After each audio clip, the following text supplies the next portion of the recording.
Reverend Monsignor Noleke, our team ministry moderator, Reverend Father Lemuel Tibay, our team ministry member, dear brother priests and deacon, dear brothers and sisters in Christ. As we gather here tonight on the second Simbang Gabi, we are all invited to look at the truth we can find in Jesus, the Word made flesh. Sa kanyang pagkakatawang tao, niloob niyang pabanalin ang lahat ng aspeto ng buhay natin, lalo na ang ating mga ugnayan. The beautiful and good, and the not so good relationships we have.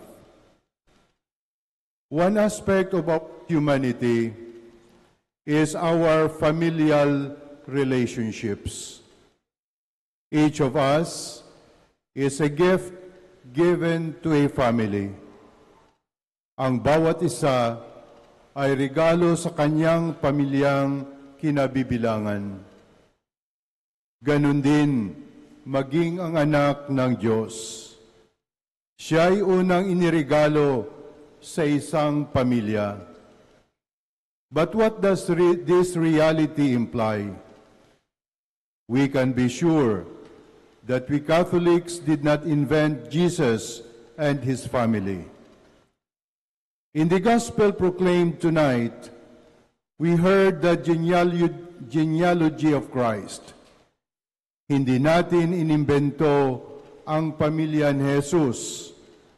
At makakasigurado tayo, hindi lang siya parang isang kabote na tumubo kung saan may pamilya siyang kinabibilangan. When we read the genealogies in Matthew and Luke, they might seem a bit dry and boring. A list of names, some not even familiar to us. But then, if we will try to look more closely, these are not just names. They are stories. Stories of real people with real hopes and dreams, joys and sorrows. People who loved and got lost, who triumphed and failed, who sought God and sometimes strayed. Mga totoong taong may totoong kasaysayan, mga taong kagaya rin nating umasa, nangarap, minsan nagtagumpay, at minsan ring naligaw. Think about it. Kings and queens, farmers and fishermen, heroes and villains, they are all part of this incredible unfolding of the mystery of our salvation. God wove their lives together, their joys and their failures, their triumphs and their tragedies, into the grand narrative of salvation. Now, why would God choose such a diverse and often flawed family to be the lineage of his Son? Well, it is a beautiful reminder that God does not just work with perfect people. He works with us, ordinary people, with all our imperfections. He takes our brokenness and transforms it into something beautiful. Sa kabilang banda, minsan kasi, aminin man natin o hindi, sinanay na tayo ng mundo, mahirap tayong tanggapin ang mga bahagi ng buhay natin na hindi perpekto.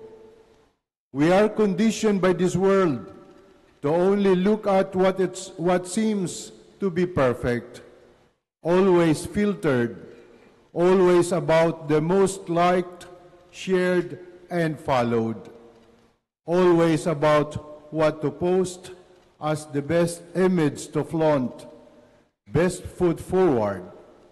But then, we are not part of a fairy tale. God writes beautifully straight, even in our crooked history and narratives. Maaari niyang gamitin ang kasaysayan natin para bigyan ng bagong saysay at maging bahagi ng mas malawak na kasaysayan ng ating kaligtasan. And so as we look at our families, they are like that too.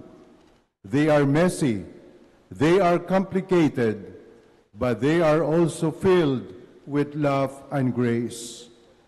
We have our ups and downs, our disagreements, and our reconciliations. But through it all, we are bound together by something stronger than blood, the love of God, pag-ibig ng Diyos.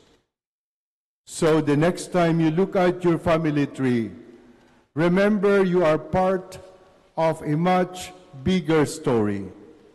Your family, with all its quirks and imperfections, is a part of God's grand plan.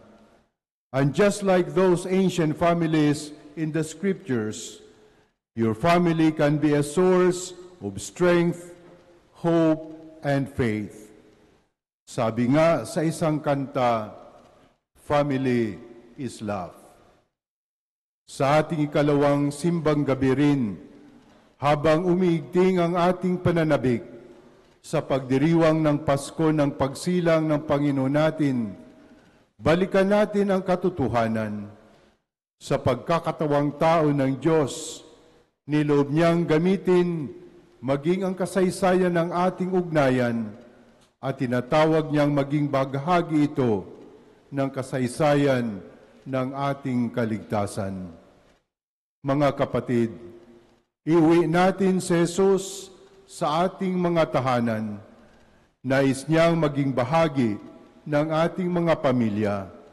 Siya ang mabubuklod sa ating mga pamilya at magtuturo sa ating magmahal, magpatawad, magbahagi, at magbigay ng sarili. Amen.